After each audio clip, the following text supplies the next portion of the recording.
ఉన్నోళ్ళ దగ్గర గుంజినవా? ఒకవేళ తినడానికో సర్వే చేసి వాళ్ళ వాళ్ళ పని వాళ్ళు మీరు చట్టప్రకారంగా పోండి. ఇప్పుడు మీరు 250 కోట్లు ఎవరికి దాచిపెట్టారు? మిగతా 30 ఎకరాలు ఎడిగిపోయింది. 32 ఎకరాలు ఎందుకు చూపిస్తారు? సరే మా దగ్గర నుంచి 62 ఎకరాలకు ఫెన్సింగ్ చేయాలి, 62 ఎకరాలకి వేయాలి కదా. 32 ఎకరాలకు 250 కోట్లు మిగిలిచ్చిన అంటాను కదా. అసలు 62 ఎకరాలు 7 గుంటలు అని తహసీల్దార్ శ్రీలత గారు మేడం గారు చెప్పారు కదా. మీరు కరెక్ట్గా ఉన్నది ఏది ఉండాలి కదా.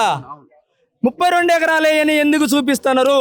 దీనికి ఎవడు ఆన్సర్ చెప్తలేడు, ఎవడు అడుగుతలేడు. చెప్పాలా? నిన్న మీడియా వాళ్ళు రాత్రి సారు పేడ ఆర్టిస్టులు అన్నారు కదా, చెప్పు తీసుకొని అన్నాడు. పేరు ఆర్టిస్టులు కానీ నీకు ఓటు అయిపోతే మా చెప్పు మేము కొట్టుకున్నట్టుంది. నీకు ఓటు నేను తుమ్మల నాగేశ్వరరావు గారికి నేను ఇంటికి పోయి కలిసి మరి మా బ్యాచ్ నుంచి కలిసిపోయి వేసి వచ్చి చెప్పినావు. నేను గెలిచిన తర్వాత వచ్చి చేస్తా అన్నాడు. నేను ప్రమాణ పూర్తి చెప్తాను, నీ చేతి గుర్తు కొట్టేసిన. ఇవాళ కూడా కాదు, ఈ తుమ్మల నాగేశ్వరరావు గారికి ఈ మా నియోజకవర్గం అది కదా.